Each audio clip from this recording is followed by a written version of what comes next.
Cricketer Nasir Hossain ও cabin crew Tamima Sultana তাম্মির বিরুদ্ধে দায়ের করা বহুল আলোচিত ব্যভিচার ও প্রতারণা মামলার রায় আগামীকাল ঘোষণা করা হবে। ঢাকার অতিরিক্ত চিফ মেট্রোপলিটন ম্যাজিস্ট্রেট জসিতা ইসলাম উভয় পক্ষের যুক্তিতর্ক শুনানি শেষে এ রায়ের দিন ধার্য করেছেন। দেশের ইতিহাসে এটিই হবে প্রথম আলোচিত ব্যভিচারের মামলার রায়। মামলার বিবরণী অনুযায়ী তামিমার সাবেক স্বামী রাকিব হাসানকে আইনগতভাবে তালাক না দিয়েই 2021 সালের 14 ফেব্রুয়ারি ক্রিকেটার নাসিরের সঙ্গে বিবাহ বন্ধনে আবদ্ধ হন তামিমা। এই ঘটনায় দণ্ডবিধি 1860 এর 494, 497, 498 ও 500 ধারায় আসামিদের বিরুদ্ধে অভিযোগ গঠন করা হয়। দীর্ঘ আইনি প্রক্রিয়া ও 10 জনের সাক্ষ্য গ্রহণ শেষে মামলাটি এখন চূড়ান্ত রায়ের পর্যায়ে রয়েছে।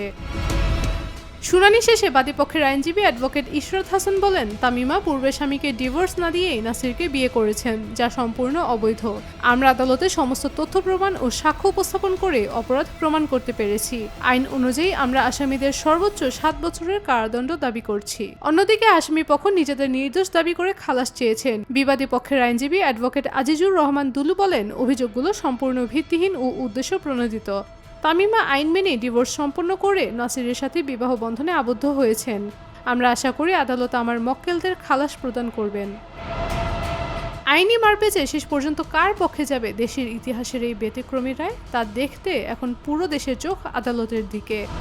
সাদিয়া রহমান, নিরপেক্ষ। নিরপেক্ষ, সত্য প্রকাশে আপোষহীন।